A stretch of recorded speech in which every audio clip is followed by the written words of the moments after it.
Okay, so we are going to go live now. And I will likely send the link as well to going live. Just give me a second. Yeah. So we are live now. We are live now. Yes. And hello everyone. And we can now start our program. Let me also get the link. So we are live now. Sorry. We are live now. I think it's my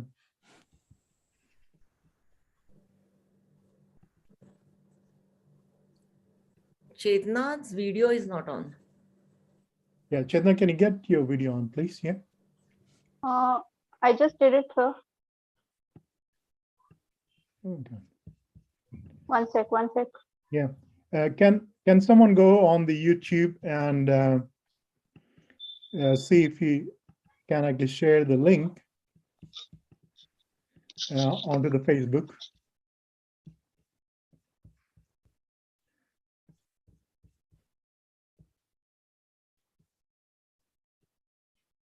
So it's on your page, right?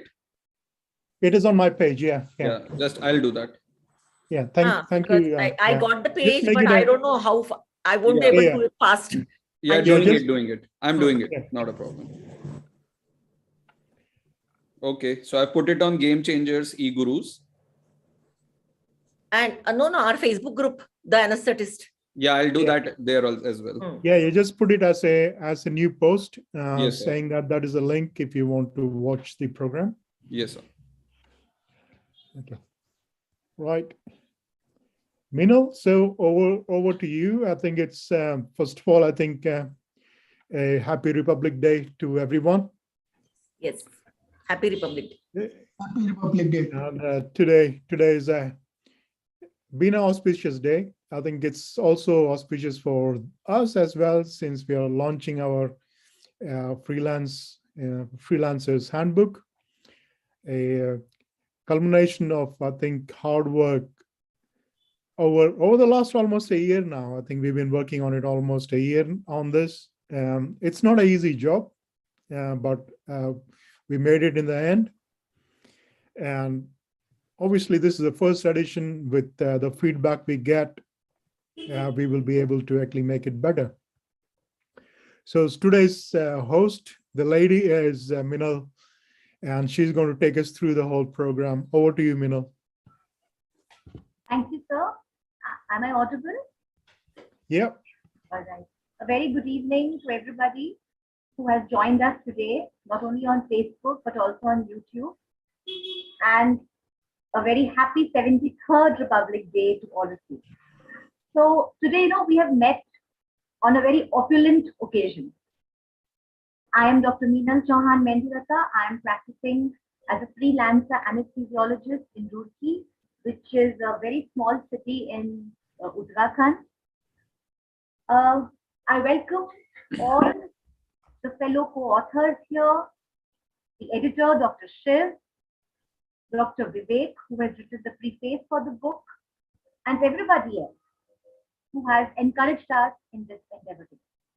So Martin Luther King said that if you want to change the world, pick up your pen and write, because writing is the best way to talk without being interrupted.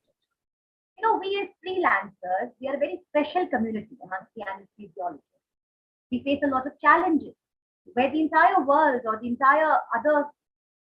the other grass must be saying that we are rolling money. We know the sweat, toil, rejection, and even the politics we face, which is much more than what happens in maybe government colleges or corporate.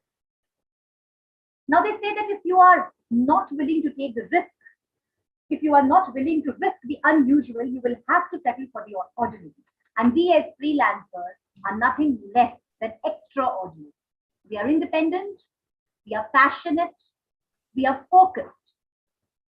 And the most important thing as a freelancer is that either you run the day or the day runs you. So in this case, we run the day. Especially when we become senior, when we are able to take the shots, when we are able to call our own solve. The challenges which are faced by us are very, very unique. And I think we've had multiple sessions and discussions over the past 1 or 2 years about it.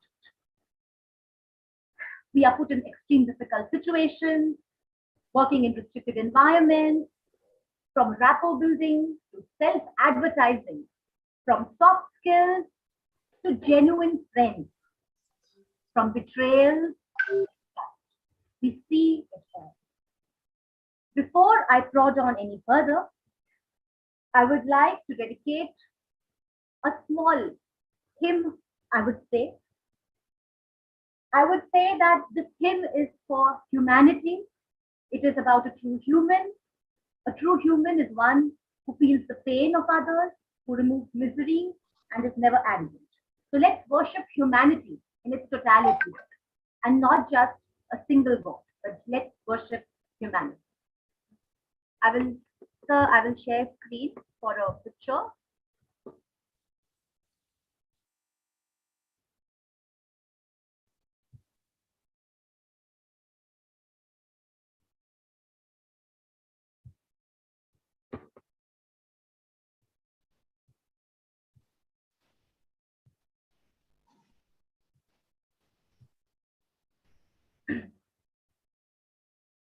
वैष्णव जन को दीने कहिए जी, पीर पराई जाने रे।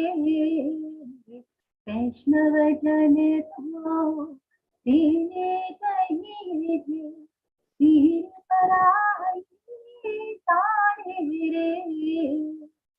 पर दुखे उपकार करे तोए, मन अभिमान रे। वैष्णव जन तो तेने कहिए जी, पीर पराई तारे रे। सकल लोकमा सहुने बंदे, निंदा न करे केनी रे। वाच काच मन निश्चल राखे, धन धन जननी तेरी रे। वैष्णव जन तो तेने कहिए जी, पीर पराई तारे रे। वैष्णव जन तो तेने कहिए। And with this little hymn for the humanity, for the Almighty, I would like to take this further. I would like to welcome all the delegates. Dr. Shiv Kumar Singh, who is an internationally acclaimed anesthesiologist, a passionate teacher, who is working as a consultant anesthesiologist in the University Hospitals, Liverpool. Now, I would like to tell you all that he is the brain behind this entire book. He is the one who's encouraged us to hold several sessions. We've had discussions. And then one day he asked all of us that who would like to contribute and write chapters, and I'm ready to help you all in the best possibility which I can.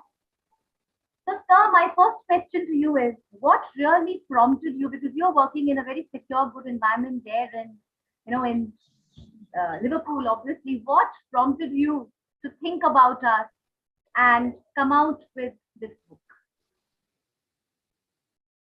I may be residing in UK, but I am 200% Hindustani. My heart still lies in India. Okay, so it's only my body which is probably in UK. That we cannot all know and feel it. Sorry, Dr. Vivek. That we know and can feel it, that you are still Indian. Yeah, I'll always be Indian till I die. 200% like that. Yeah, I think so. I think I'm always thinking about India, how we can improve the working conditions, how we can improve safety. One thing people forget that, okay, people say, oh, tum to chale gaye, tumko inse kya lena dena, what have you to go? but they don't understand that your family is still there. They require medical care, and I would expect them to get the same kind of care anybody would get across the world, the best care. So when we started, actually, when 2011, when we started, and some of the posts we were seeing by the freelancers, people used to actually write to me personally and say, is this really the kind of anesthesia that has been delivered? You would see images where people actually have got a monitor, but they have not attached ECG. So over the years, we've been teaching the safety, and you can actually see from the feedback we get how people actually have improved their way of working. And in the end, it all translates to better patient care to our own people, our own, they may not be my direct relatives, but they might be relative of someone or the other. They need to actually get the same kind of safe care. So in the end, you are actually helping in making a better future. Okay, not only providing care. So how this freelancing handbook thing came in the mind? So not everybody has got access to network or to Facebook group, or people don't use it. And last year, a group of you, actually we held a Zoom meeting and a conference about freelancers. It was basically about women in freelancing. And from that, the idea came, we said, if we actually put this down into a book or a handbook, this will probably help a lot of people, and especially those youngsters who might be thinking of becoming freelancers. I mean, there are obviously freelancers, both male and females, but I think females are unique in that they have a lot more challenges to face. And the same thing is reflected in this handbook as well. You will see more chapters which actually deal with issues, that affects women. And that's where it is from, Right,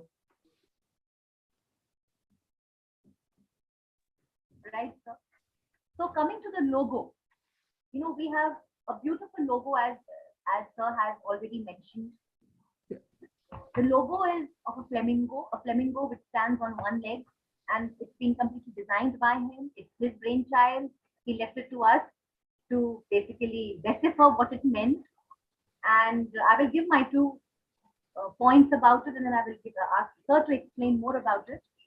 So basically, it talks about balance, it talks about patience, it talks about seizing the correct opportunity and pouncing on the correct opportunity as and when you get it. And I think the kit which you have put on the leg is very apt, because it talks about the agility with which we can adapt to a situation the moment we have a crisis. So sir, if you could want to talk a little more about the logo. Yeah, so I think the logo actually was just like one of ours actually working on something else. And then I thought, I think we don't actually have a logo for freelancers. So while I was editing the chapters, going through the things, and I said, what could actually be, like what is exactly freelancing? How do you actually depict freelancing? It's not an easy thing. Yes, you can put a human being, but it would look like somebody is doing a yoga pose on one leg.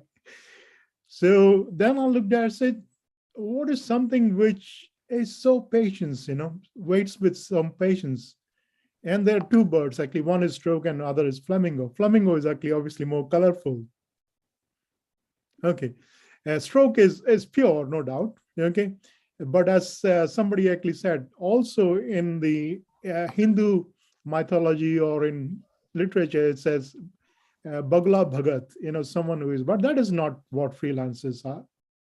So I thought, okay, flamingo is actually a better one to depict. They do the same thing. They stand on one leg patiently waiting for their catch.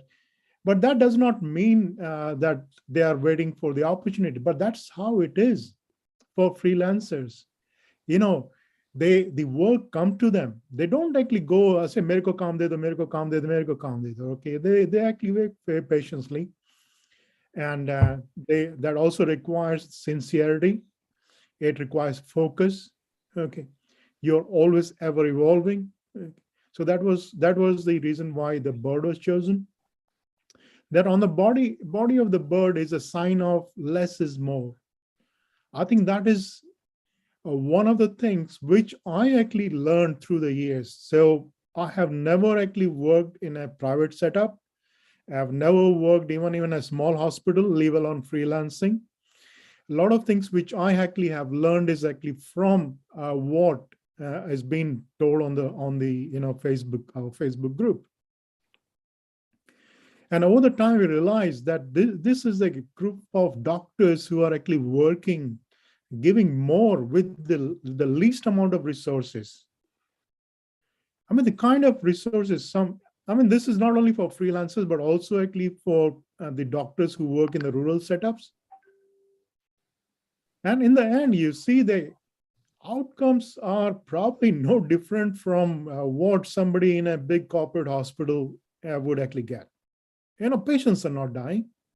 Patients are not actually in screaming with pain. They're able to provide the same kind of anesthesia, analgesia with something which is lesser in a sense. It might not be on the best of the anesthesia machine. It may not be with the best of the ventilators or vaporizers or anesthetic agents, but still they are able to actually provide the same kind of care. Over the years, you would have actually seen the use of regional anesthesia like blocks. People were in 2011, 2012, people were not aware. When I first started talking about TAP block, it was like, oh, what is this TAP? What is this TAP? So we then started our now block for masses, where they taught how to actually give blocks with just a needle and a syringe using PNS and then ultrasound. We do both. So it has been a journey for them. People actually have learned, that people have improved, so this less for more holds so good. I could actually tell you a story which I actually recently read and about more or less, but that would be time consuming. So I will actually probably post it someday on the Facebook. But that is what world is going through. And you won't believe Google, Apple, all actually use the same thing. They use more for less. So absolutely wonderful thing for freelancers. Hats off to you guys for providing such kind of service to the mankind. And then stethoscope obviously says that you're a doctor, because Chetna's chapters say, and I think they always say, when you go as a lady, the people actually say, oh, sister.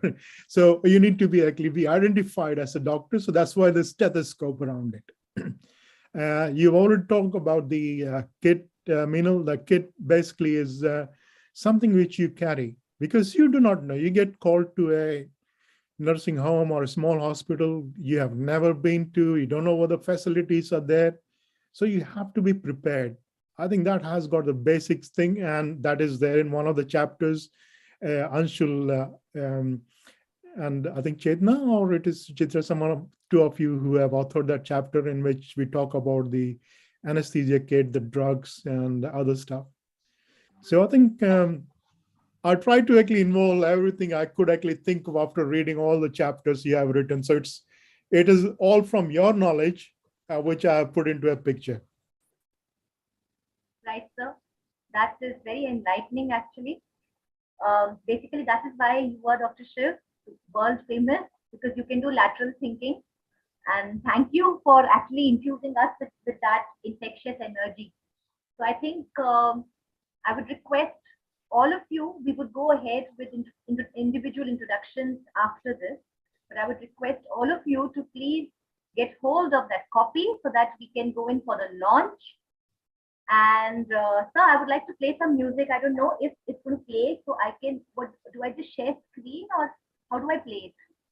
I just play it. It should actually just play on. Okay. I think so. with your audio on, it should be able to. I'm not able to hear anything. Have you started playing? No. Okay. Zoom is never the best for audio.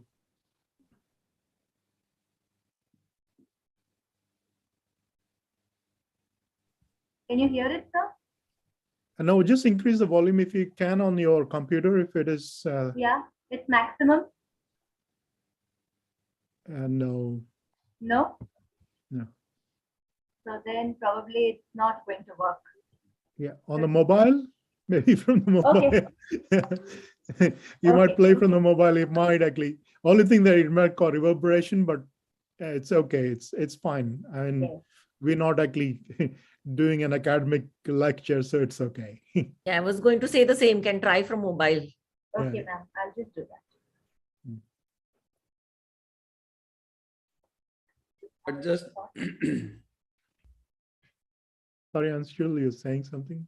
yeah, I can play and then mute my laptop. Then it would be better.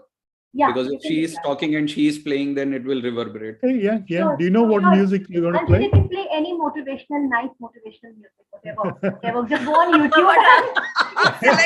Selecting it on spot. Anshul, On spot selected answer. 11th hour is fit. So yesterday only I played it for my students. So I Yeah, won't go on, call it go on, light go on. light Yeah. motivation, but I'm still going to play it. Okay. Yeah. Yeah. Go on. So I think let him play, and then after that, we'll count 3, 2, 1, and then we can all come up with that.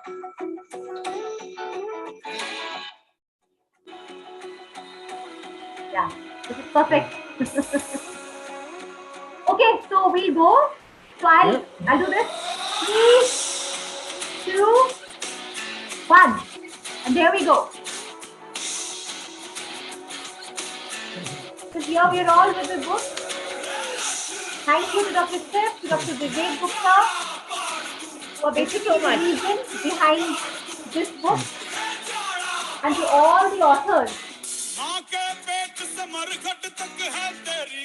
All the authors, Dr. Anshul, Dr. Suchitra, Dr. Megha,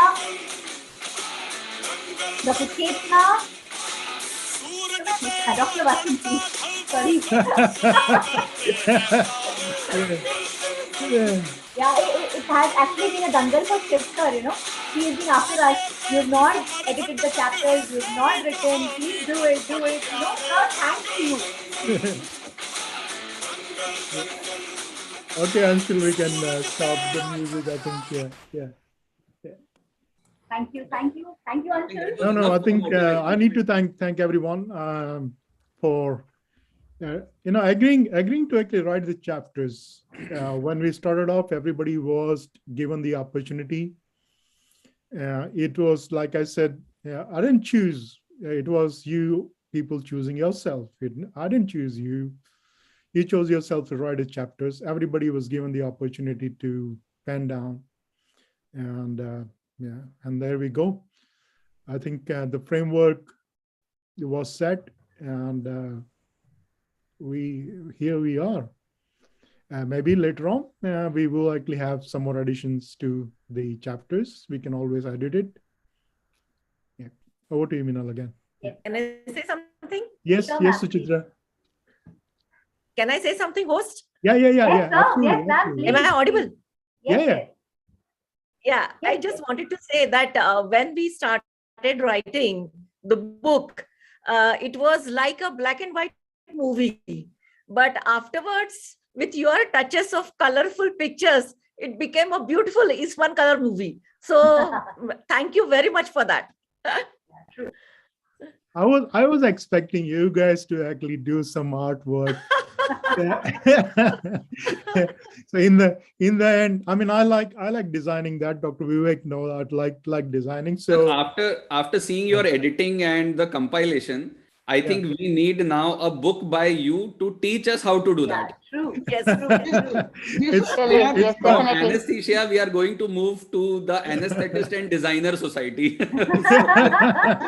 This I have been telling him since beginning And we had enough of anesthesia. Now I want to learn this designing and other things. True. It's your nothing- motto, it's nothing your motto is difficult. all you need is a needle and a syringe and a local anesthetic. You add a syringe, local anesthetic, and PowerPoint. PowerPoint is actually very powerful tool. I use it. I mean, people use others. I use PowerPoint for everything, and it's easy to do on it. I did do actually a session. I did impromptu session on PowerPoint once as a Facebook Live, and I can do that again. No problem at all. Advances in PowerPoints. Power in the PowerPoints. Recent advances in PowerPoint Recent advances. or anesthetist. Okay. Sure. Yes, sure. Vasanthi, yes. Yes, Dr. Vasanthi. Yeah, like everyone else is saying, and first of all, a very big thank you to Dr. Shiv and to the whole team. A big hand of applause to all of us, because I think it's something which was just going for some time, and then it finally culminated. And there are certain problems which all of us face, and you know that our problems as anesthetists, as women anesthetists, are unique. Everybody knows about that. So the thing is, how we present it and how we come out of it is entirely our own game, right? So that's what we need to understand. Like they always say, we are traveling in the same boat. I say, no, we are not traveling in the same boat. We are traveling in the same rough sea. We have different kinds of boats. We have different kinds of ship. We have a passenger ship. We have a container ship. We have all kinds of things. We have a luxury cruise. We have all kinds of things. But it's the way we can sail through and reach safety. So that is what we have been trying to say in this book. And it is perfectly up to the person to adapt whatever we have written over all these chapters and make best use of it. I think it will be extremely useful for everybody. A big thank you to you, Dr. Shiv, and to the whole team, our wonderful team of all of us. Absolutely. I will second every one of you, or I will. We can go on talking about this, because I know that since last 6 months, he has constantly been after us. He has been reminding us, and also Dr. Megha and Dr. Suchitra, both of you. So I know that the efforts behind this, even thinking about it and going for it, demands a lot. So I'll move on now to Dr. Vivek Gupta. Dr. Vivek Gupta, welcome. And he is the creator of the original Facebook group, The Anesthetist. He's the chairman and patron of the Society. And he is a freelancer who's been practicing for more than 40 years now. So how many years to be precise? Maybe 50. Okay. Yeah. So more than most people's age, probably. Yeah, true. So, sir, welcome. And you have written the preface for this particular handbook. And so while I was reading it, I just picked upon a particular point where you wrote that it's very important to be confident. Confidence is very important. So would you want to throw a little bit of light about confidence and how, especially youngsters, are going into it from the safe haven of all the paraphernalia to such places? How do they basically transit? Over to you, Viveka. Hello? Hello, could you get my question, sir? Hello, No. Vivek, sir? No. Okay, I will tell you. I will repeat my question.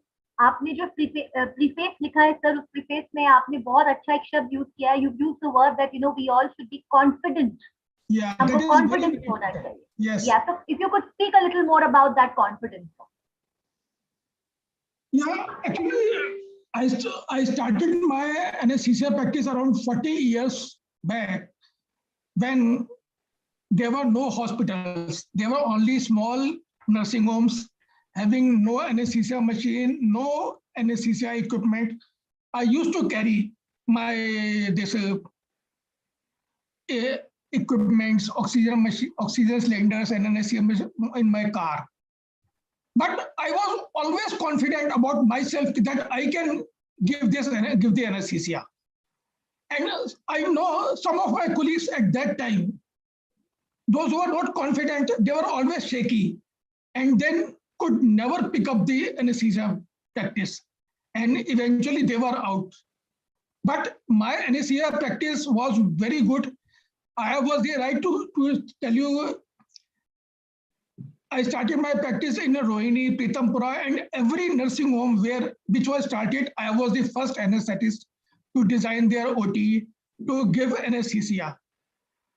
But eventually, when I joined this Facebook group, my standard increased.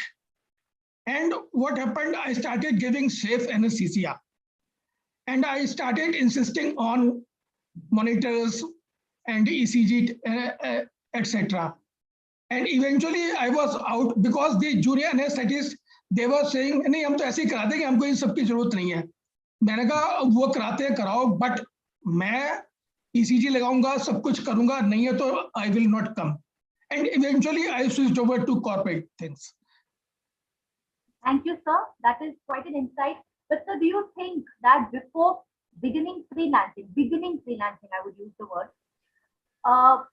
certain, it is important to actually train yourself better. Like right after residency, we should not go for freelancing. We must work for 2 or 3 years in a particular place, maybe gain more knowledge and then go for freelancing. Or do you think it's okay to just directly jump into it? You cannot jump directly into freelancing. At least you can start 1 or 2 cases, but side by side, you have to work in a hospital. Like I started my practice by doing cases of DLC and MTP only. Then I gauged what they all needed and what I should carry. Then I started that bigger GA cases and other things. But starting after just MD freelance is not very good. Right, sir. You have to have a good experience. You have to go through different experiences. Very wisely said by experienced people here. So I think these are take-home messages for all the youngsters who are either watching or would be watching us later on. So next, I would thank you, sir. Thank you so much. Next, I would want to, make a statement that they say words are the most inexhaustible sources of magic. So who better to dwell on this than Dr. Vasanti Vidyasagaran? I think, ma'am, you are the senior most here after Dr. Vivek, or maybe you both are the same age, I'm not sure.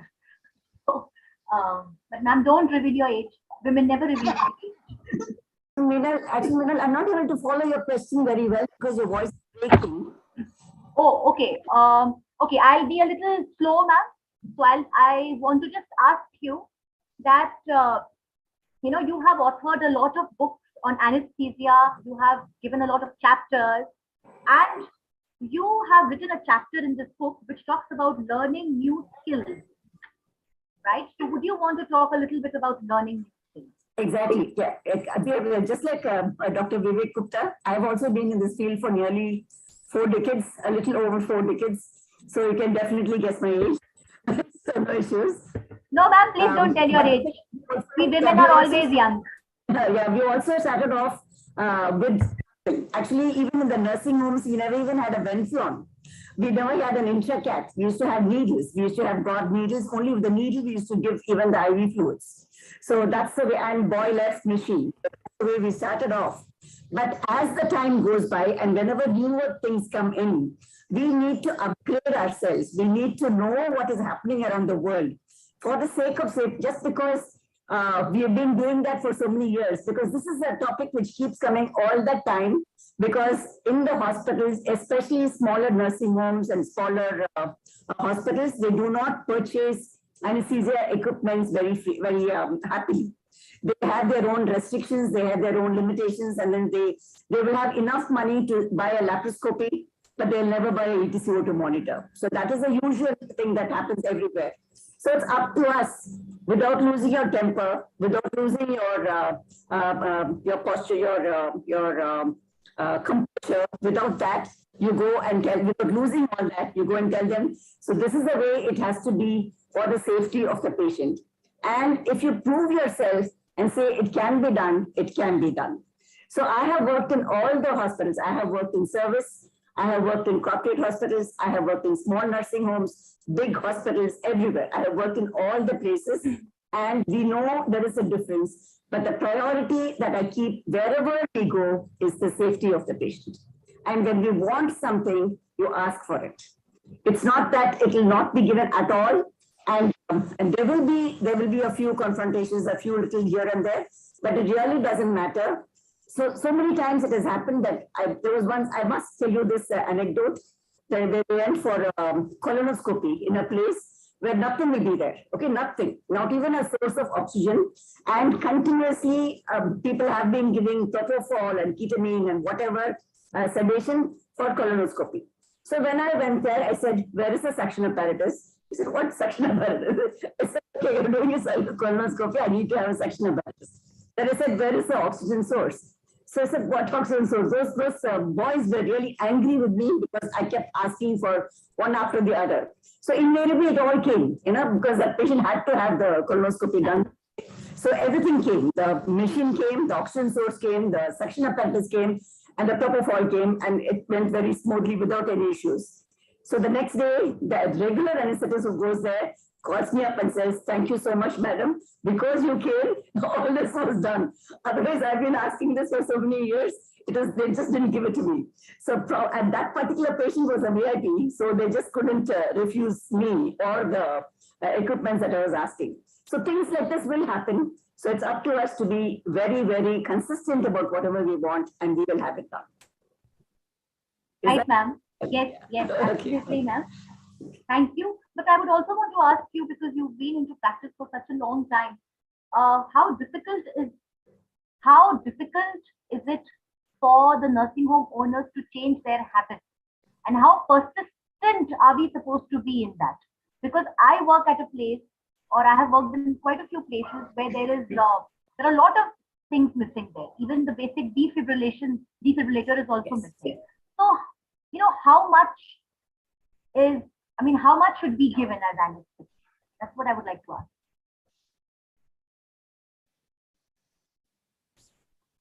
Who are you asking this question to? To you, man. To you. Okay.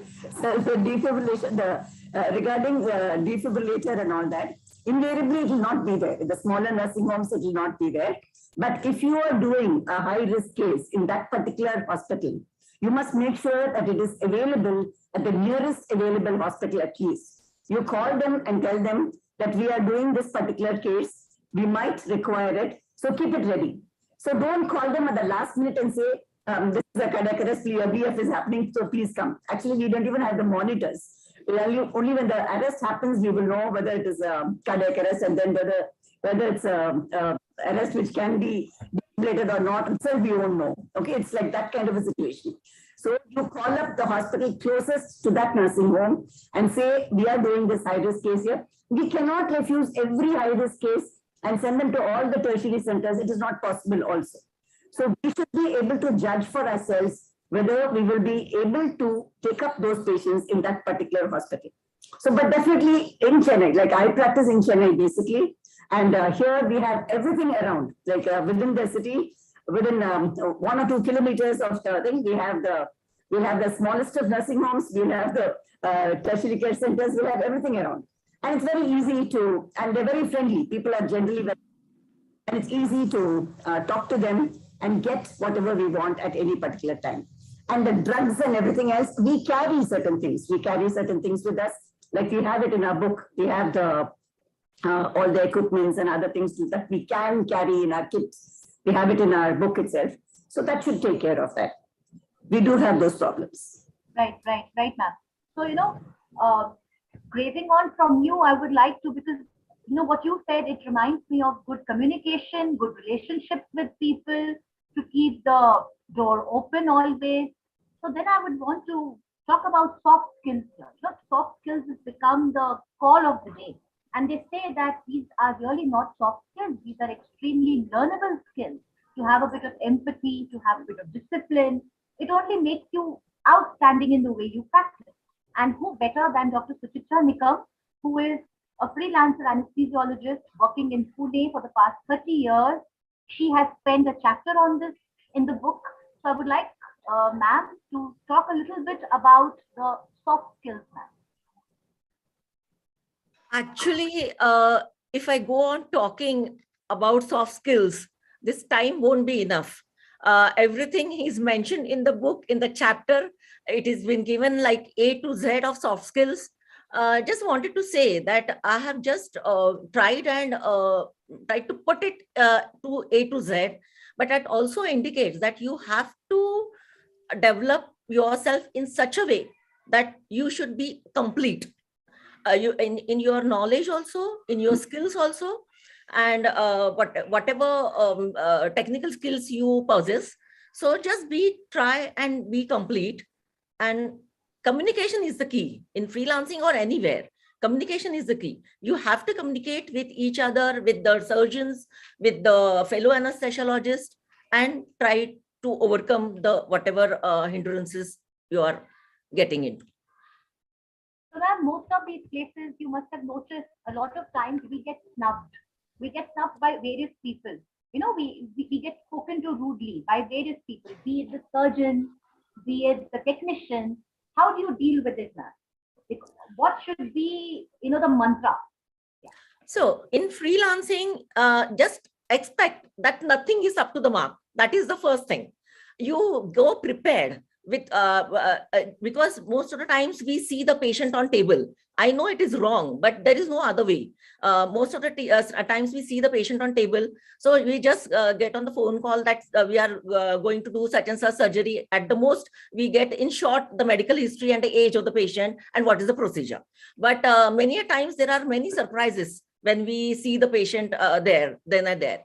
So first you be prepared that you can deal with whatever surprises you may come across. And if at all, by any chance, you feel that it is not done, you're not able to do in the circumstances that procedure cannot be done, then you just say no, because that is the most important thing. Safety of the patient is the most important thing. And let you lose your case, let you lose the monetary gain, but you just try and say no, because anesthesia is not the branch that you can take the risks and you can play with the patient's life. Absolutely, ma'am. So learning to say no is very important. So again, yes, sir, please, Vivek, sir. Yes.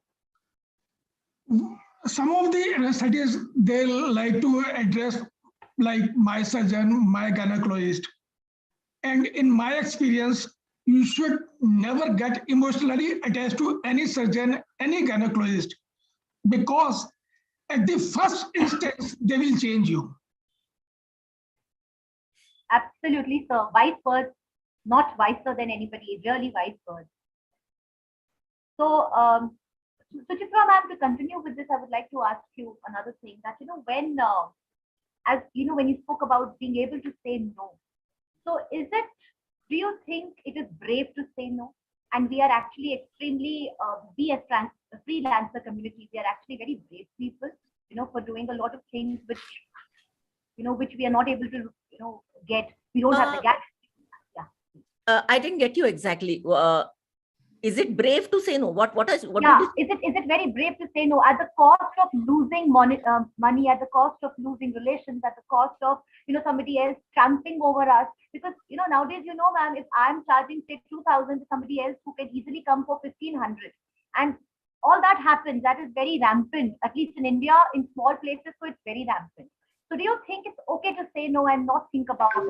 Yes. What I'll say that on monetary grounds, you may adjust, because sometimes it is you have to take into consideration the surgeon's view of point also, because we don't know we are not knowing the background of some patients are really poor. So on monetary grounds, you definitely there is no need to say no always, but on the safety grounds, definitely you will have to be bold and say no if the safety norms are not up to the mark. I'm not saying that you should have everything there, but at least you should be able to do that particular case safely. And your judgment definitely allows you to decide. Right. So Anshul also wants to put a point. Yes, Anshul, please go ahead. Regarding this thing, actually, I was in too much of dilemma when I started my practice. And I always wanted to be a safer anesthetist, because like Dr. Vivek Gupta sir said, you need a very high level of confidence to be able to do things alone. And I was never I'm still a very skeptic anesthetist. I always think of the worst complications. So I always wanted things to be, so I refused a lot of cases. And after a few months, I realized that I'm losing a lot of money. So I thought, let's objectify this thing. So then I started making a list of cases that I am refusing and the amount of money that I would have gotten from that case over a span of almost 11 months. And I've realized, and it's objective, that I tend to lose only 1.5 to 2% of my total money that I'm getting from refusing these cases in these places, which are high risk and not up to the mark according to the standards of the hospital. And then I realized that 2% is literally nothing in front of the ease it gives me in terms of when I'm doing the cases. So if somebody calculates as to how much they are actually losing financially when they refuse a case, they will realize it is not much, but the safety that it provides is far too much. Like now it has come to a point after 3 years in my place that bearing 3 hospitals, which are non-doctor run marketing PRO based hospitals, every other hospital has everything, including ECG leads, which I have personally made sure that everybody gets. And I've realized that sooner or later, everybody is becoming safer. It's not just me, but people who were not asking for ECG, now they are using ECG because it's available. So as a community, knowingly, unknowingly, we are growing and we are becoming safer. Absolutely. So, so people here, we get a very genuine data. Yes, ma'am, just a second. So we get a very genuine data here from what Dr. Anshul has just said. So I don't think we need to worry about saying a no. Yes, ma'am, what would you want to say, Dr. Yeah, just to say about this monetary benefit which Suchitra and Anshul were talking about. If the surgeon is a very decent person, whether it's a gynecologist or somebody else, when we have a poor patient and they charge less and they even sometimes do it free of cost, they sometimes make it up in another patient who can afford. So that happens in some centers. Dr. So, Megha, I'll come to you a little later. We'll just go ahead with all the other things. Is there anything you would want to add, Dr. Megha? Oh, okay. I would just like to enhance this point that Dr. Anshul said here. It is okay to refuse, and I would still say it is okay to refuse. Like if you are brave and unrealistic and trying to impress the surgeons, and like what Dr. Vivek said, surgeons are nobody's saga. Okay, so they will use you because of your bravery, and they will give you handle. Oh, she's good or he is good. He is not worried, and they will use you for a case, and then you'll be dumped. So don't be surprised. This is a very regular thing that can happen. So it is okay to say no, and for your safety as well as the patient safety. Absolutely. Yes, Dr. Shiv. So you're mute. Yeah, I'm muted. So I said I have no experience in all this, but one thing over the years I've realized, and this is with some of the posts, you take up a case which is actually not well prepared, high risk, and you act brave. It's called being stupidly brave. And you actually end up in the court. You will actually end up paying the whole amount of money you would have earned through your life, and maybe even go to jail. So go by your gut feeling. If you're thinking that this is something that is wrong, and it's like, when I say, if you're thinking that do you need to tube the patient, then you tube it because you're thinking about it. Okay, don't say that, oh, no. My 99% cases I do with iGel, so I will do it. No. The moment you actually get a doubt in your mind, you actually go by it and you will be safe. Again, very wise words. One more point. Can I talk? Yes. One more point is, especially for the new freelancers, I want to say that, see, sometimes it is like a battle. Sometimes in the battle, you have to go on the back foot, because if one complications at the start of the career can ruin your career forever. So you must learn to say no if at all you are not confident with. Let it be. It's once or twice that they will say that see that this particular person probably is not very confident, but afterwards you can prove yourself. But if the complications can ruin your career and forever, so it's better to say no if you That only I wanted to add. I Yeah. can't hear you. I think with that actually it comes to question to Minal. Yes. So it's Minal's time to be grilled. Because that's what. Minal has actually written a chapter on the new entrant in freelancing, the challenges the new entrants face. So Minal, would you like to actually say a few words about your challenges you have faced or you facing, and what would be your advice to the young ones? Because this one of the ideas about this booklet or handbook is that this should actually give an idea or a stepping stone or what they are going to face in the future, okay, before they decide. Not everybody can be a freelancer. I think Suchitra cut it short to A to Z. I think you need a lot more character. You need a lot more skills to be a freelancer than somebody who is working in a hospital. I can tell you from my own experience, there are probably less skilled, less knowledgeable people working in the hospitals than the freelancers. So over to you, Minal. Yes, sir. So basically, I would like to tell the audience here that I'm married to an army officer. That makes my life even tougher. Being a freelancer and then being a wife who's shifting locations every 2 or 3 years, literally begging for work, asking for work, it makes it even more tougher.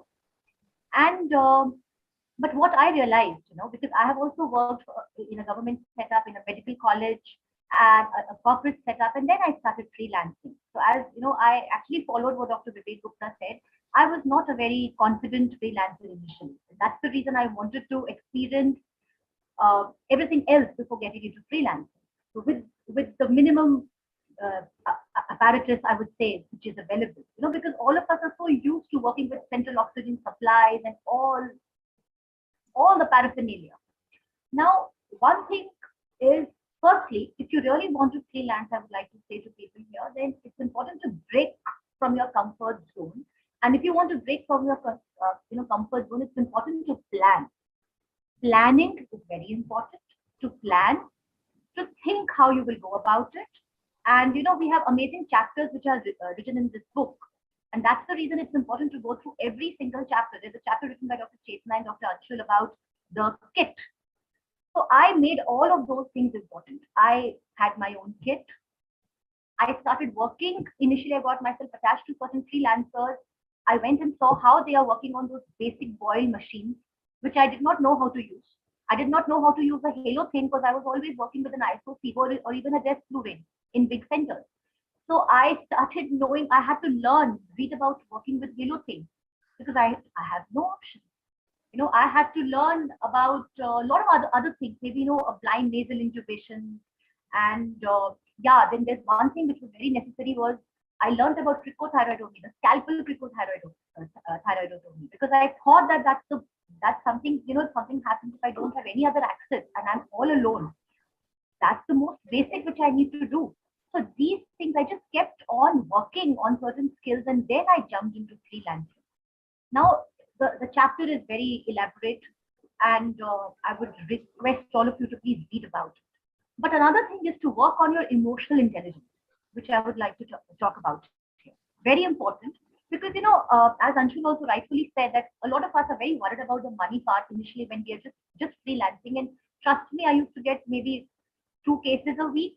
I've also, I'm part of WhatsApp groups. I've also posted that, I have no cases this week. I used to get 2 or 3 cases a week. But, when you stick to your ground, when you are there at a place for a little longer time, when you are ready to adapt and also ready to convey to them without sounding condescending, without trying to have the upper hand over them. There's no need to have the upper hand over anybody because, sir always says that we're all working as a team. We are not working here to, we are not lions or we are not tigers here. We're all working as a team here. So these are the little things. So from the soft skills to the anesthesia kit to being patient. Now that's the most important.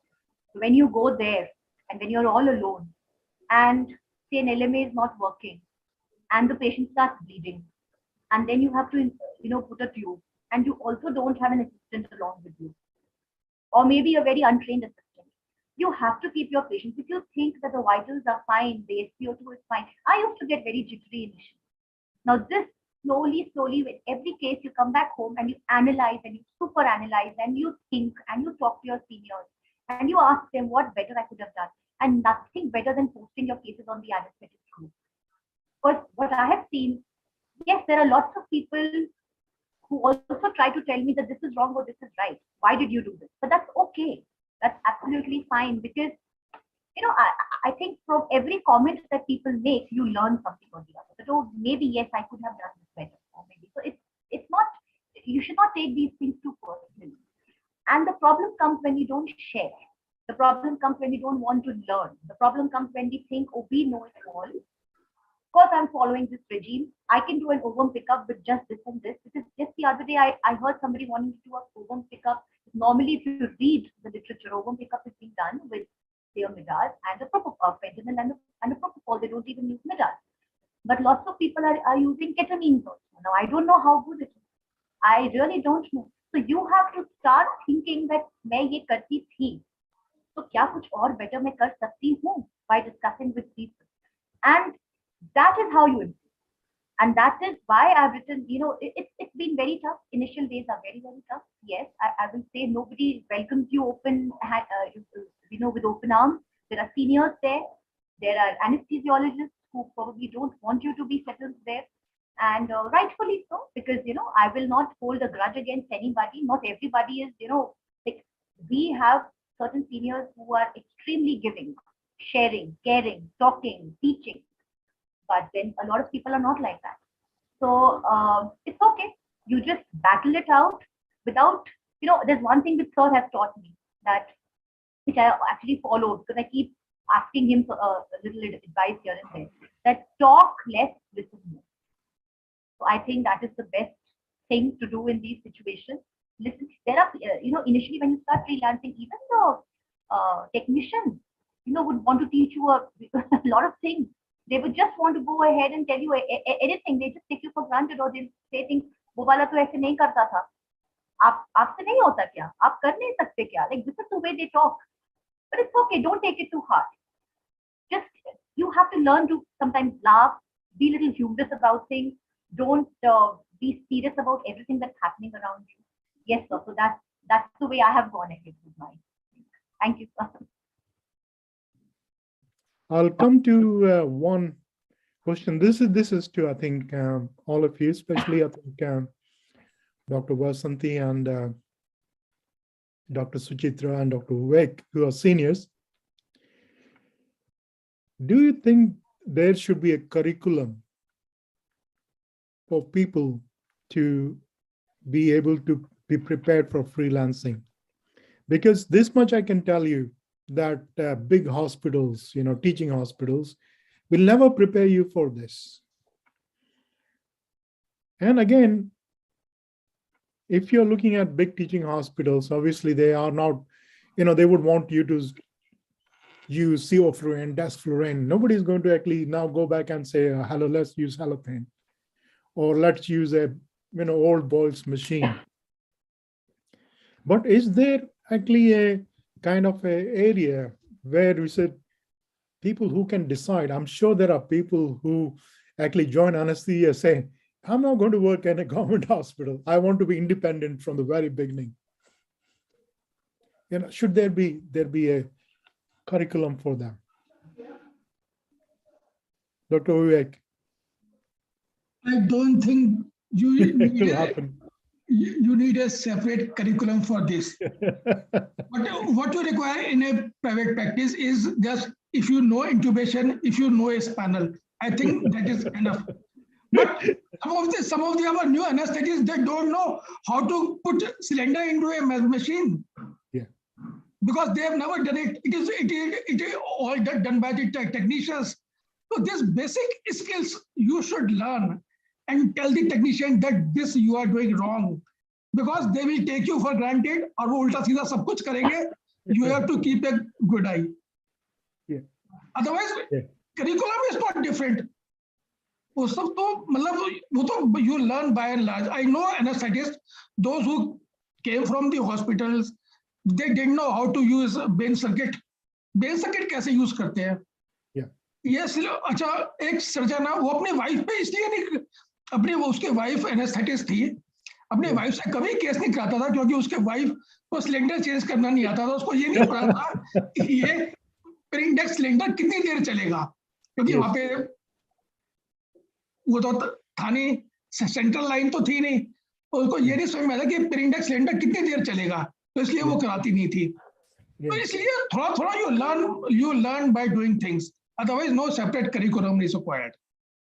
Okay, so if curriculum is not required, is it possible, okay, this is obviously a thought for the future, that now we have like the game, global anesthesia, medical education, and we have lots of freelancers who are faculty on it, and these faculty actually become mentors. I mean, people that the youngsters who actually are doing their post-graduation, and if they say there's someone in Delhi and they can actually, on a weekend, which is their free day, they say, can I tag along with you, Dr. Vivek? Or in Chennai, Dr. Vasanthi, can I tag along with you for a day? Would that be an idea? I have always told anyone, you are most welcome at any time, day, night, at my hospital. Dr. Vasanthi. Yeah, I do it all the time. Actually, sometimes I've had my students in post-graduation, all that, when they come to me, we do our cases early morning because I have to go to work at 9 o'clock. Yeah. So other cases, the private cases will start at 5 or 5:30 in the morning. Those children will come with me. They will come with me, they finish their cases, they'll go back to the respective places at 8:30, and then I'll continue on with my work after 9. So it has been happening for several years, and they always tag along, and I tell them the nuances of private practice.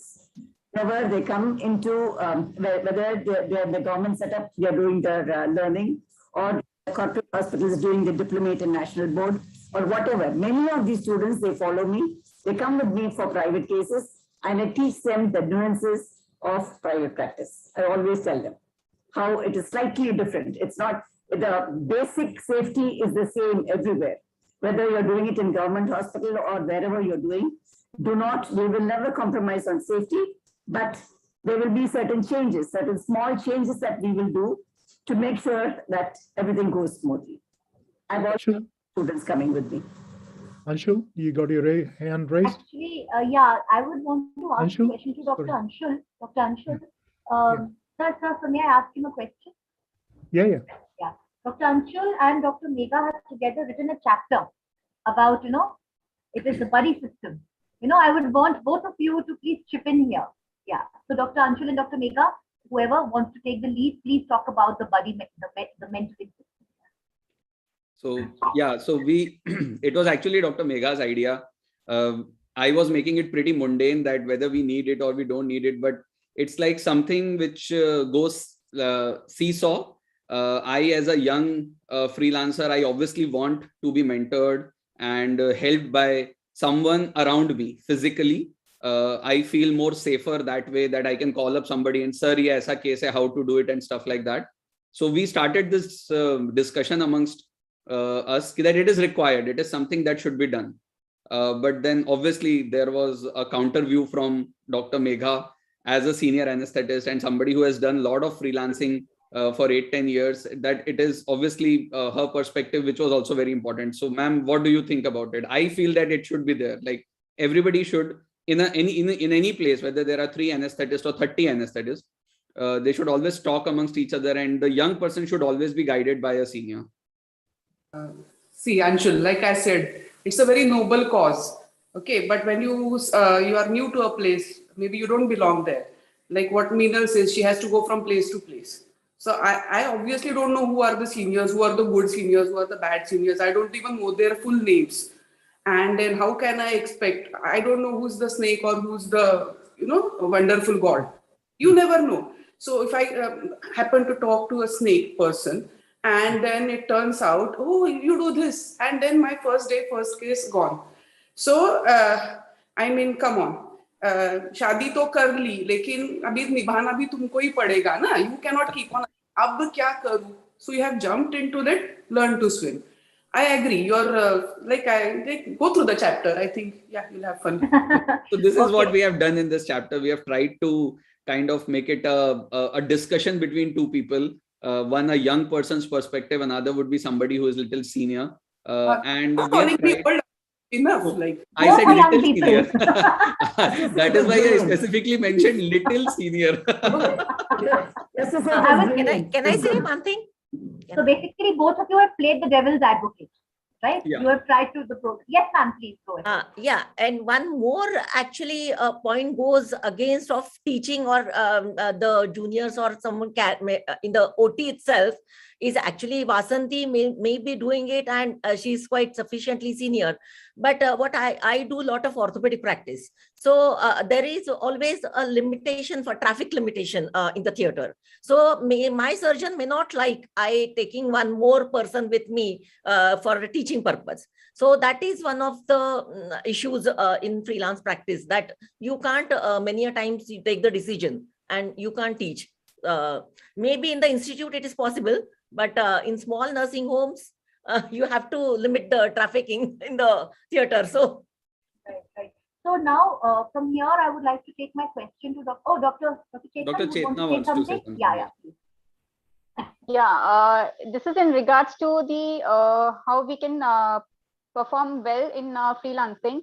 Like being trained in government medical college, we didn't have many monitors and everything, instruments to help us out. We didn't have much staff, so most of the work we had to do ourselves. So like connecting cylinders, like sir said that we should know how to do these basic things. So we were very well trained in all these basic things. And the most important thing which we learned is to see the patient clinically, like the breathing movements, the hand on the pulse, auscultation. These were very small things, and like ventilation with the vein circuit. These are small things, but personally in freelancing, actually in practice now, I realize that these are very good skills. Suppose the electricity goes away and you cannot ventilate through the ventilator. You can very well ventilate the patient with the vein circuit, or even the umbo if it is connected with an oxygen.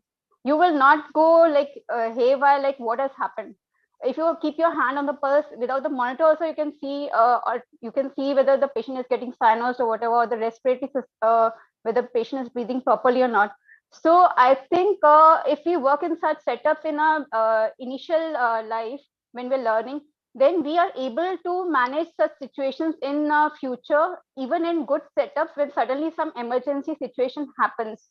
And like in one case, I will say that right from arranging all the monitors, ventilator, checking the cylinder, taking patient's history, taking the Venflon, getting ready all the drugs, inducing the patient, everything by myself. In 7 minutes, I handed over the patient to the surgeon, managing everything on my own.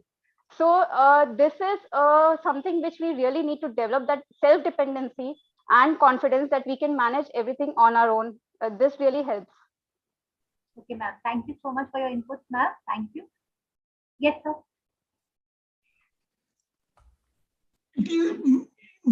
It's for the juniors only, but it is a good idea to pay visit to your senior anesthetist who are in the freelance, and just respecting them, giving them respect. And also another good idea is to have a monthly or bi-monthly meeting of all the anesthetists. This way you develop a rapport and a goodwill amongst yourself. So whenever you are in need, they will come and help you. Otherwise, if they say, I don't know who are you, so they will never come and help you. But sir, trust me. Giving respect to your senior anesthetist is very important. Very important. They will always help you. Yeah, there's one thing I would like to tell people here, that whenever I go to a new place, I always make it a point to go and meet everybody there. Yes, All 7, 8 people, I always go and meet them. Delhi, I couldn't do it because there were too many people and I was not working for a long time in Delhi because of Nyan. But wherever else I've gone, I've always met everybody. I've tried to talk. And of course, you get those vibes, who really wants to talk, who really wants to teach, who really is welcoming, or who is trying to threaten you in a way. So all that, I think, we are very, that way we are very evolved. Okay, so now I will move on to the next chapter, the next question. Dr. Megha Gupta, she is actually working in Abu Dhabi. And ma'am is very peppy, and I really love talking to her. She's very vivacious. And so, ma'am, I would like to ask you, you've written a chapter on freelancing is not all gold. It comes with a lot of pitfalls. Would you want to talk a little bit about the pitfalls in freelancing? Surely. So I would like to begin with some introduction, like when we were students. And in a teaching college, we would used to host the CMEs, and we would look in air with to our professors. And then there would be some people who would just come and attend the CMEs. They were haggard, typically dressed in pearl necklaces. And then we were wondering, who are these ladies? She practices in XYZ area. She practices. I was like, oh, see, our teachers know everything and they are listening, and wow. And there was no sort of respect. Then one day happened that I had to go into freelance, and I realized, oh my God, okay, this is no child's play. You have to be well read. You have to be well aware of what things are happening. And then my respect towards freelancers grew like 100-fold, 10,000-fold. It is very easy to say things. Oh, I did Whipples, I did this, I did that. The surgery lasted for so many hours. Single-handedly doing long cases and all such things is quite a challenging thing. And yes, it can be overwhelming. There would be no time for self. So the pitfalls chapter is all about what you need to, accept the truth, what the truth is. It is not like all happy, nice, once I get rapport with the surgeons and things are going to be fine. See, but nowhere in life it is going to be fine. Who says life in a corporate is fine? I mean, they have their own set of troubles. So yes, so here I've tried, and now I'm working in a corporate hospital.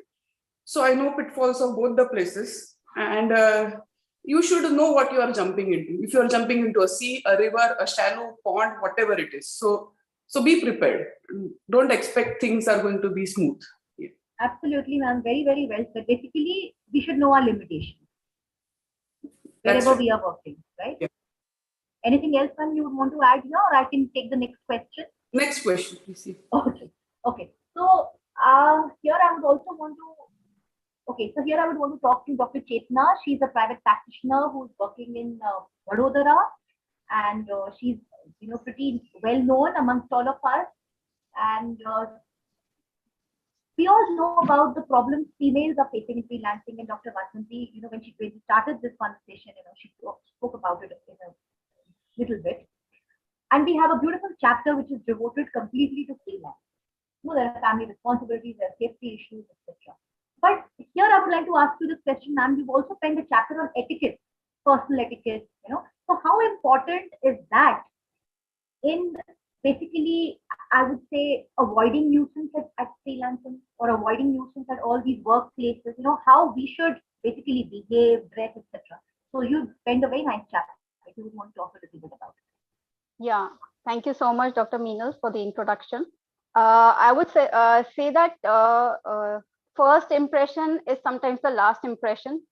So whenever you go to any place, be it a hospital or to anybody's place, the way you dress, the way you talk, the way you behave, the way you show yourself and carry yourself, that creates the first impression. Being a doctor, you not only create an impression upon the doctors in that hospital, you create an impression even on the patients and the relatives.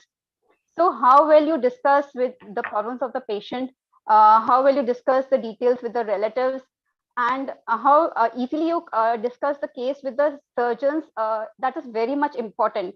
They will come to know that whether you're empathizing with the patient or not, whether you can understand the problems faced by the relatives, and how well you can easily carry along with that surgeon, the way they want to carry the way they want to carry out a case. So this definitely helps you a lot. So first impression, I would say, it comes from the way you dress, the way you behave, and the way you portray yourself, the confidence you portray yourself in the like carrying out any particular case. So that really is very important. Secondly, is that leading to in dressing code, we should be really comfortable in whatever we wear, and we really need to take care of these surroundings, the dress code of the hospital also. Like in our Indian hospitals, we usually need to wear either sari or salwar kameez. We might not be allowed to wear jeans and t-shirts. Females usually are not allowed to wear jeans and t-shirts. So we should respect these things, because these things really create an impression on the patients and relatives, and they will be, maybe they'll be able to talk more freely to you when you're in a sari. They'll see that you're a mature lady, and or if a male anesthetist is dressed in a good shirt and trousers with a tie, then he'll portray a more confident image. So dress is very important, and also the etiquettes are very important. How you talk to the patient, how you talk to the surgeon, this is very important. We should respect everyone, no matter what we might have faced in the past, but still we should respect everyone, and we should empathize with the patients, and we should take into confidence the problems of the patients, and really make them comfortable in the OT, because they're very anxious about the surgery and the pain they might feel. So making them comfortable is very important. And I would like to say that sometimes I get the feeling of an air hostess taking care of the patient, like they take care of the passengers in the airplane. So I get the same feeling in the OT when I make the patient very comfortable through the OT, especially when they're in spinal, in regional techniques, they really need to be made very comfortable. So it's a continuous journey, and throughout, till you finally take the patient out of the OT. So you have to be with the patient and with the surgeon throughout. A good rapport should be We made. will not disclose much more, ma'am. Let them read the chapter. Let them read it. Otherwise, we'll not give away a lot of points here. You've written it so They can nicely. go through the chapter. Yes. Yeah, yeah. So, so basically, I think, as ma'am has said, so and especially I think soft skills. Soft skills are the most important. In the way you're talking to people, in the way you're dealing with people, be it your staff, be it your, the high-handedness should like really come down. If we all have that element of arrogance in us, and it's normal, it's human. You have to learn to just mellow it down slowly, with whatever, with practice, age, experience, etc. So I will come to Dr. Anshul now.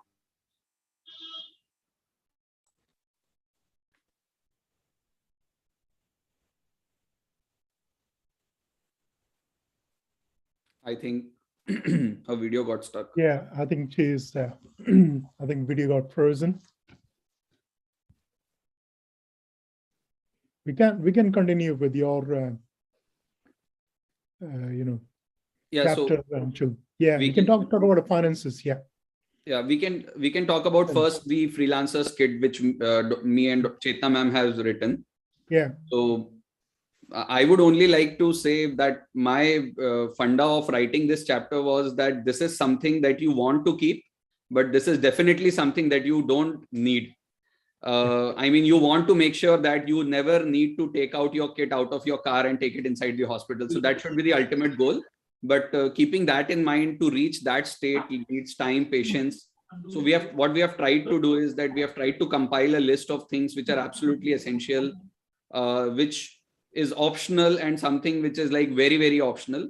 And we have tried to pour down our experiences and the things, because see, just like what Chetna ma'am said, and I would respectfully try to differ from her on this thing. I think maybe 10 years, and people who have been trained in anesthesia 10 years or before that, you guys have wonderful clinical skills, because you most of the time never relied on monitors because of non-availability. But we, the people who are now getting passed out, we have this major limitation with our practice that we are now very used to monitors. So now your hand on pulse is our pulse oximeter. Okay. So see, the idea is that now I can't expect somebody who has just passed out and jumped into practice to be able to do a hand on pulse suddenly when he has not been taught hand on pulse for 3 years. So for us, monitors are everything. So we have to accept this reality, and we have to make sure either we keep it or we make sure that the hospital keeps it. So keeping this in mind, we have tried to compile a list, and Dr. Chetna would actually be the better person, because she's the one who was the brain behind what all things have to be put. So ma'am, what is your thought process about the Freelancers kit? Yeah, actually, like I said, we were in the medical college. So even during that time, we used to keep a kit. for basics. So that basic training of freelancing we got in during our medical college itself, because we had a kit of our own, and this really helped us during the initial period of freelancing. And I would personally suggest that we should have it, whether we take it to the hospital or not. In an emergency situation, suppose a monitor does not work and there's only one monitor in the OT, what will you do? We always have a backup. So in certain such situations, or the ventilator suddenly doesn't work, so I have had such situations where I have taken my own monitor and my own ventilator out of the car and taken into the OT and attached to the patient, and that has really helped me in taking care of the patient and delivering good patient safety norms.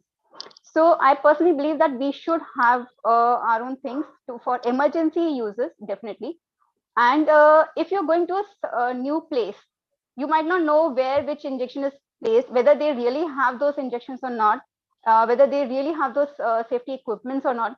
So I think for the first time when you go, it's always better to carry basic injections and basic instruments for your safety, that and for patient safety, obviously. So next time, obviously, you can go without these things when you know what thing is kept. But this is really important for your safety, for your confidence, that you will be able to handle the patient if anything happens, because you in your bag, you know where what is kept, where which injection is there, where which emergency equipment is there. So it really helps you in emergency cases, which we really face sometimes. That's Yes, it. sir. We won't believe I work in one of the biggest university hospital, but we actually have our own emergency bag. Yeah. So when there is an emergency call, we have two bags, and there is one big one which is almost like a size of a suitcase, and there is other one, small one, which you can actually take for smaller ones. So despite the fact that there is everything, in the theaters or in emergencies and things, the ODPs will actually carry that bag with them. It is just that, just having that, whether we require it or not, it's immaterial, I think, but having it with you gives you that sense of security. Yeah. Also, I think one of the most important things is the quality of stuff that we use. There are very limited devices in anesthesia. Most of the hospitals, they purchase very low quality devices. One, they don't know about it. Second, they don't care. I always order one of the best equipments, best OT, best laryngoscopic lights, LED lights. So I feel more comfortable if I'm using a good quality thing for my purpose. Like I carry kit because I feel that it gives me that edge, that whatever I'm using, like I use a B Bronca PNS. Because I feel that if I'm giving a PNS guided blog, it should come from something that is one of the world's best company. But when I go to an orthopedic hospital and they don't have a B Bron, so I feel no, I'll use mine. So kit doesn't necessarily mean that the hospital doesn't have it. It can also mean that you can use things which are high quality and you are more used to. Yes, Megha ma'am, you wanted to say something. Yeah, regarding this kit, like Dr. Shiv said, every corporate hospital has this kit. In case of emergency, we do carry it. And the other thing about OTs is all the OTs are standardized. Like in any given OT, those drugs or those things will be arranged in that particular manner. But in a freelancing practice, it may not be so. Different nursing homes have different ways of setup. So that is where the kit comes handy, where you know where things. The only thing standard about a freelance practice is that it is totally non-standard. No, I totally agree with this. And no, but then I also want to say that it doesn't mean it is not a replacement for the hospital or that particular nursing home. It is not a replacement. If you are carrying your own things, doesn't mean that they are not going to stuff there. So this is something which we have to tell them also, that okay, I'm carrying whatever I want to carry, but you also need to keep these basic things, because I've also seen people running for NORADs and adrenalines and all at the last moment, and this has happened. So I think it's okay to carry kits, but it's also important that if you're working at a particular place, to make it more self-sufficient slowly with every passing month or year or whatever, the more number of years you spend. Even that has been taken care by Chetna ma'am in the last chapter that she has written. I think this is the right time she introduces her to that chapter. What is the thought process, ma'am, behind that chapter of important numbers that one has to keep? Yeah, see, in freelancing, we usually have overlapping calls. So there might be uncertainty that when one first call will finish and when the second call will start. So during that time, when suppose the patient is stable, we can always call to the other hospitals, like we have the landline number, we can have the medical officer's number, we can have the doctor's number or the staff, anybody's number. We can ask them the basic investigations done, if there's anything pending, the NBM status of the patient, any high risk thing for which we need a high risk consent for the patient, anything else that we really need to confirm and sort out before we actually reach there and start the case. So these things can sometimes be discussed on the phone, and these numbers really help a lot. So after other case also, like when we leave from one case to the other case, to know the post-op condition of the patient also, these numbers really help. And they really give you a sort of feeling that you have not really left the patient in a hurry. You are still in contact with the hospital and with the patient, and you really know about the patient's condition. And you can still give some basic advice to the staff or to the doctors how to take care of basic things. Like you, before leaving, you can even tell them that you might have to give a glyco if the pulse goes down. Some basic instructions can always be given, which are really acceptable. Or sometimes like keep a pre-filled syringe, labeled syringe, and tell them if this happens, just give this. So they need not have to search things and then or maybe give a wrong drug. So then we should have the numbers of some seniors, like it was discussed previously, for help anytime, or of colleagues who you feel might rush to your help if there's some difficulty. We might need the help of our local associations, like the anesthesia associations or the IMA association. So, and also of maybe police or a lawyer in case of some medical legal emergencies. So these are basic things which we should know. And from anesthesia point of view, the numbers of the medical representatives or the anesthesia station numbers, the company numbers, all these things are very important, because sometimes you, the ventilator might not be working for some reason, and you might just ask them over the phone. Like here we have some representatives who might be in another city. So we have talked over the phone and we have handled the situation just over the phone. So contact numbers are really helpful. Like when the patient is in GA, then suddenly what will you do? Got your point, ma'am. Yes, got your point. So they cannot come over immediately. So you can handle many things over WhatsApp calling also. So basically, you learn every single day as you're on the job. You keep improving yourself. You keep learning. You keep improvising. You keep understanding what better to do. And as ma'am very rightfully mentioned about calling for help, so we have a chapter on that. Also, we have a lot of chapters. We can't pick up every single chapter and discuss about it here, because it's at the discretion of the readers to read and then take out whatever they want to out of those two chapters.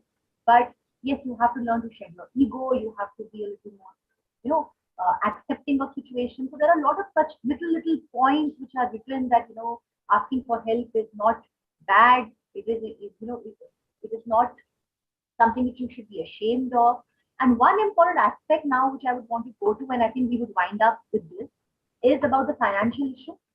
And I think Dr. Suchitra and Dr. Anshul have written a chapter on that. And I was introducing Dr. Anshul when my net connection just went off, and I had to ask you that question only rather than anything else.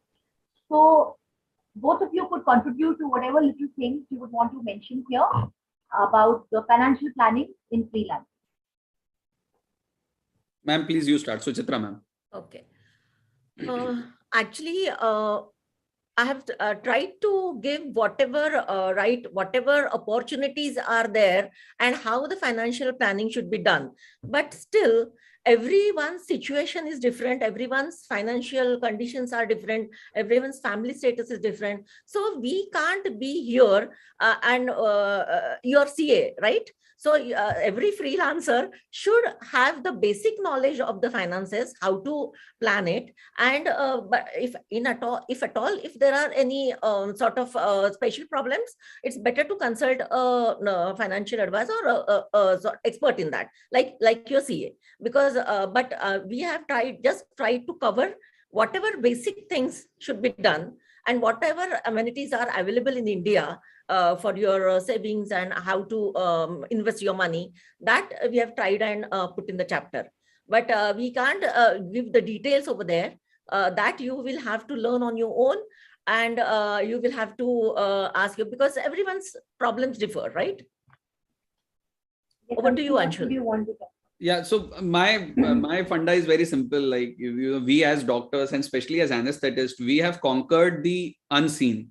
We go and imagine what must be happening inside the body, and we have understood it, and we practice, and we take the patient to the deepest corners of the anesthesia and bring them out, which is what very much difficult than understanding finances. But yet most of the doctors and freelancers out there, they are very hardworking, working 18 hours a day, 8 to 10 cases per day, earning a lot of cash, never invest money in anything. And eventually over a span of 20-30 years, they are still in that phase of insecurity that I have not enough money. So I always feel that earning money is very easy, but saving money and compounding it is difficult. But if we can read and learn about human physiology, then reading about finances is very, very easy. So everybody should read everything and invest themselves and should have proper planning. We have just tried to tell you the different aspects of financial instruments available in India, which are very nicely compiled by Suchitra ma'am.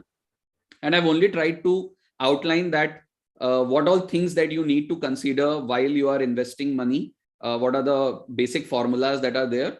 And obviously there are many groups out there for doctors, for non-doctors. Google, we have a lot of groups who are giving a lot of financial advices. Everybody should go through them from day one of your start of earning. You should think of what you want to do 10 years, 20 years, 30 years down the line, so that at this, when we reach the age of, like Dr. Vasanti, Dr. Gupta, Dr. Shiv, then we can all just impart knowledge in people. We can be relaxed, we can sit and we can enjoy, so that we then give back what we have learned over the period of so many years. We are not in that hurry, okay, I have to go and give one LSCS and take some money because I want money. So that is the essence of why we want financial planning to happen. I totally agree with that. I totally Yeah, yes, I want to say that as a doctor, we have that intellectual thing that we can read and we can understand the finances. May you just, it's not that you can do everything on your own, but you just don't blindly put faith on your CA and let that the CA decide about your finances. Absolutely. You should be able to ask questions regarding that. Why this is done so and why this is not better. So you should have that much knowledge, so that you can question your CA and you can plan your finances. Yeah, that is why we are seeing that most doctors make very good lawyers also.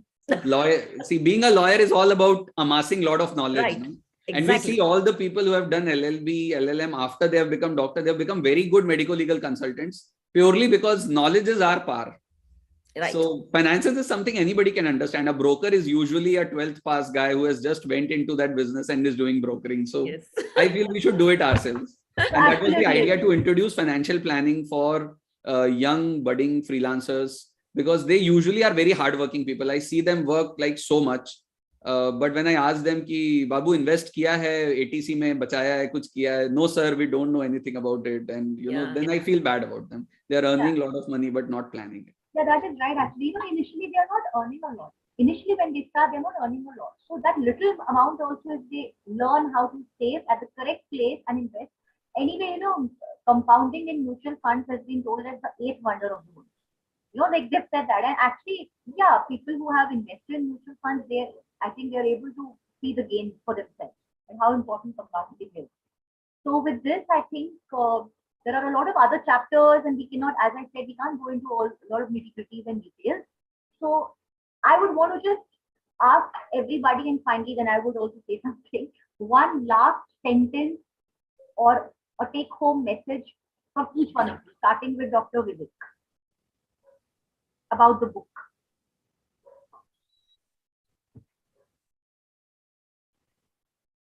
So you need to unmute yourself. So unmute. Mute. All of you can unmute yourselves. As I have said, this book doesn't teach you how to give anesthesia. This tells you about the conduct of anesthesia in freelance. Your words, sir, are absolutely bang on each time you speak. Thank you so much. Dr. Vasanthi now.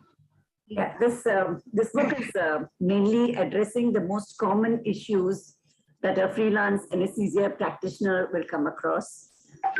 Given our experiences, and we have given certain suggestions, but it's entirely up to the person who is handling it at that particular point to take it and carry it forward and do their best for what is best to them, what is the best option for them. So that is what this book is. This is a guiding. This book is a guidance for them to follow and make sure that they're happy and content at the end of their day's practice. And it has dealt with several aspects of the practice and not just the technique of anesthesia practice, like Dr. Vivek Gupta said. So that is what it is. And best wishes to all the freelance practitioners. So I'd like to wish all of them. Thank you, ma'am. Thank you, ma'am. A stage where I can just sit back and relax and really teach a lot and give a few suggestions whenever it's possible. Yes, ma'am. Thank you. Dr. Shiv, over to you. Yeah, I'm not a freelancer. But still, something about the book. About the book. about the book, obviously, it has been a journey, and I think a wonderful journey, and I learned a lot through editing the chapters. Like I said, I've always learned about freelancing through the group, the anesthetist group, and here I learned a lot more than what I've learned over the years about freelancing. And I can only say that freelancing is not for faint-hearted. I agree. Totally agree. Again, wise words. Okay, over to Dr. Suchitra, ma'am. Yes, ma'am. What would you want to say? Actually, about freelancing and a book, I have tried to pen down few lines. If you allow, it won't take more than a minute. Freelance practice is a challenge to be accepted with grace. We can feel many times like we are walking through a maze, but no need to worry. Though it is a tightrope walk, one can easily go through unharmed with skills we hone and problems we crack. Life isn't bed of roses. You all know that life isn't bed of roses. May whichever path we choose, it's a battle to be fought and not to sit idle and muse. So as we trot confidently across the path with our upgraded anesthesia kit, don't forget and keep behind our most important companion, that is our wit. Very nice. Superb. I think that summarizes the whole book, Suchitra. Lovely, lovely. It was just because of Meenal. Actually, Meenal told Madam, can you just to make it light, can you write a poem sort of? So just today I wonderful. wrote some words. Lovely, lovely. Thank you, ma'am. You are a born writer, ma'am. Thank you. Being the born poet. Motivation matters. Motivation matters. Thank you, ma'am. So, Dr. Megha, would you want to say something? Yeah, I mean, after these words, what can I say? But, when we study in the college, it prepares us for the exam. But each of us will get a separate question paper. And this book will just help us, and we have to solve our own question papers. Important thing is we should be happy at the end of the day. What is your happiness is in your hands. So you decide how, in what way, what makes you happy, and maybe this book will help you in getting you to your happiness. Beautiful. Yes, Dr. Anshu. Oh, sorry, Dr. Chetna. Yes, Chetna.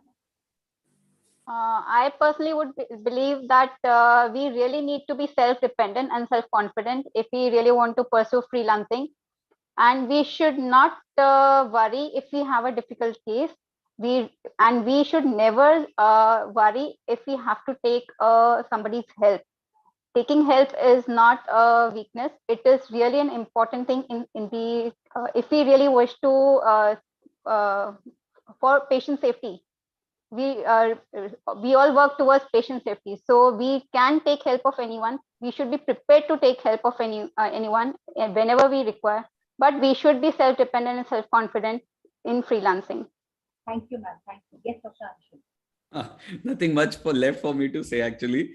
My only thing about this booklet would be कि पढ़ लेना. पढ़ लेना और appreciate कर देना. पढ़ लेना. खरीद लो यार, please. Express your What I am appreciation. seeing, what I am seeing of lately is that people fear knowledge and safety. The new people who come out, they don't want to know about complications and safety. We have only tried to highlight these things, that you can be safe and you can be a freelancer. There are not two different things. You can't say कि यार ये patient high risk है, इसको corporate में करो, हम freelancer केवल simple काम करते हैं. You can always be safe and a freelancer. तो इसको पढ़ लेना, काफी कुछ समझ में आ जाएगा. And that is what our attempt to uplift the community of freelancers to be able to be treated and to feel at par with anyone else who practices anywhere around the world. And we are there. You can approach us anytime, 24/7, and we are there to help you. And, Okay. thank Yeah. you. And So yes, before- this book is basically a practical guide. It's not a book of theoretical knowledge. It is more of a practical guide. So it will be a good learning experience. Yeah. So before we end the session, I would like to introduce my friend Rajat Banerjee, who is a professional singer. And to end the day, he's going to sing a tune for us. I didn't ask him which one he's going to sing. I will let him decide. Over to you, Rajat. Hello, Namaskar. Hope everybody can hear me. Just put Yeah. a thumbs up, few of them. Then. Yeah. Yes, Oh, sir. Okay. Okay. It was amazing. You know, I have not taken part in freelancing discussion after I left India in 1999. And just to, I think you know Shiv already, but I must tell you one thing. I know Shiv in Liverpool through our social circuit, and today I was not prepared at all to come to a public platform and sing. And usually I am managed by a professional company, so I have just texted them that I am doing a friend for my show. So Shiv is a human being, okay? You know him as an anesthetist. I know him as a human being. He's always there and at the end of the text or a call. And probably I have given him more sleepless nights than he himself have given, because I have had a very bad phase in the UK. So I don't want to make your sort of hearts heavy. Jai Hind, Bande Mataram. And usually I always go through a setup, but I don't have a setup. You can see, I'll just sing through the headphone. Can you hear my voice? Yes, yes. Is sir. it coming at all? Yes, absolutely. it's beautiful. Okay, thank you, Shiv. It's only for Shiv that I just finished Thank whatever you. I had to do and I have come back. Can you hear my instrument? Yes, Yeah. yes, sir. हर तरफ अब यही अफसाने हैं, हर तरफ अब यही अफसाने हैं, हम तेरी आँखों के दीवाने हैं, हम तेरी आँखों के दीवाने हैं, हर तरफ अब यही अफसाने हैं, हर तरफ अब यही अफसाने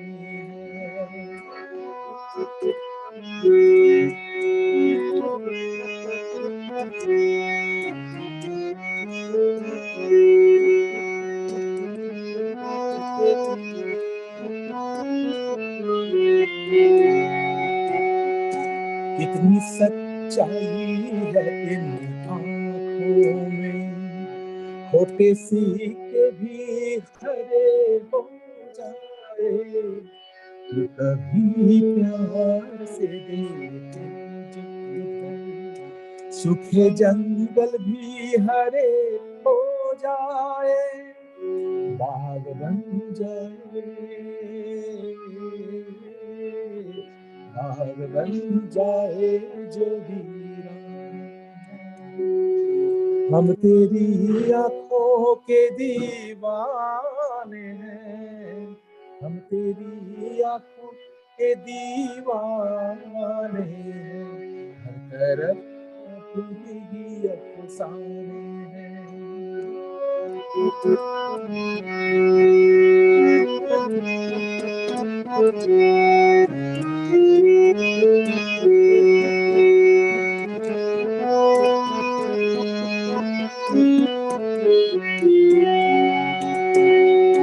एक हल्का सा इशारा इनका, कभी दिल और कभी जानूंगा, किस तरह प्यास बुझेगी उसकी, किस तरह उसका नशा टूटेगा, जिसकी किस्मत में,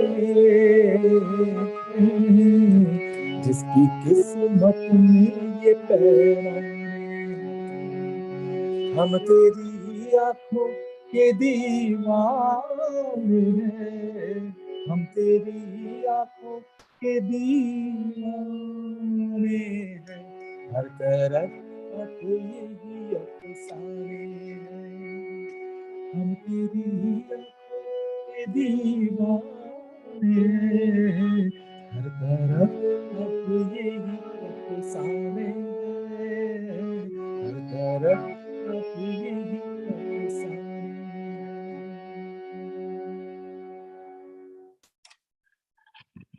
Thank you. Thank you. Hope it sounded well because sir हम भी आपकी आवाज के दीवाने हो गए आज। Sir, अरे भाई साहब, Rajat sir, This is a- frankly speaking, I mean, आप इतना अच्छी आपकी आवाज है, Zoom does not do justice to singing. no, For because sure. I that's why I don't Zoom do does any not do, kind but of shows through Zoom or any StreamYard kind of thing. I only sing on stage. And if somebody books me for concerts, what I do is it's a one way. Whenever it's a two way, there's a trafficking. So I think the fibers break up. And Thank you. thanks for listening to me. I thought I'll just still sing whatever I can impromptu. Thank you so we much. had listened to you on social platform, and I'm really thankful to Shiv sir for bringing you live here. Oh, thank you. Have you seen me on the social platform? Yes, I sir. don't. Okay, thank you so much. No, he's got his own YouTube channel. So I think if you actually listen to him there, you can actually, see the quality. Absolutely, is I think wonderful. Okay, if you're you have very time, right. if you have time, I'll sing Yeah. just one stanza of another song which just came in front of me. Suniye isko. Okay. You have time, isn't it? 5 Yeah, minutes. go on. 3 Okay, minutes. okay, no problem.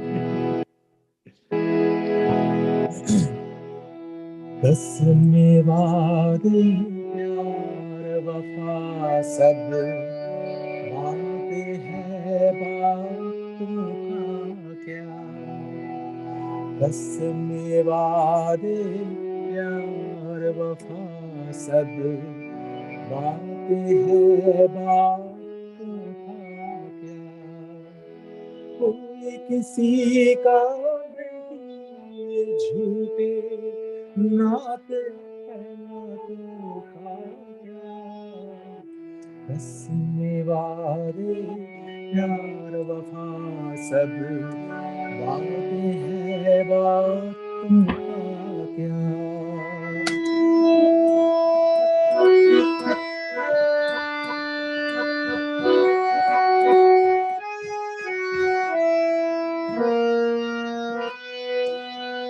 होगा मसीहा सामने तेरे, फिर भी न तू बच पाएगा, होगा मसीहा,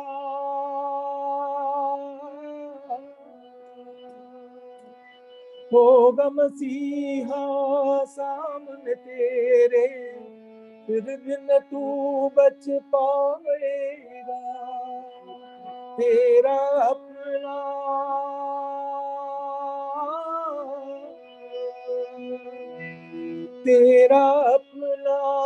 खून ही आखिर तुझको आग लगाएगा, आसमान पे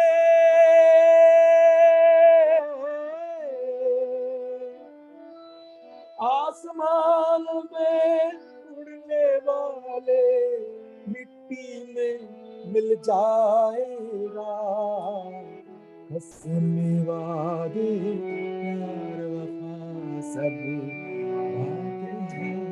बातें हैं बातों का क्या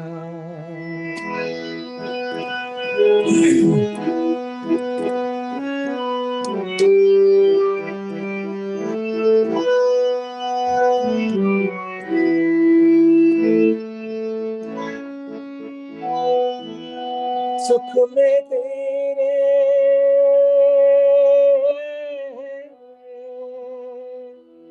सुख में तेरे साथ चलेंगे दुख में सब मुख मोड़ेंगे दुनिया वाले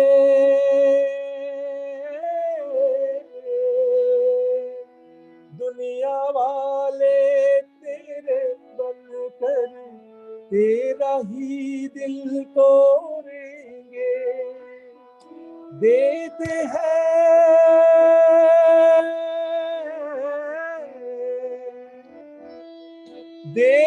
हैं भगवान को धोखा इंसान को क्या छोड़ेंगे कसम वादे प्यार वफा सब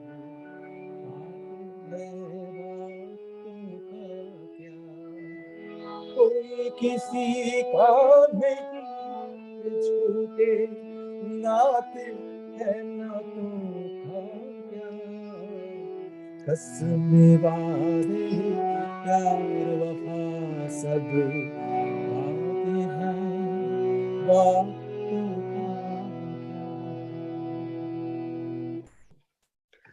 Thank you. Thank you so much for your time. Too soulful. Shiv ठीक से हुआ ना गया कैसे You can talk now. Okay. Thank you very much. Thanks for listening. Jai Hind, Bande Mataram. Thank you.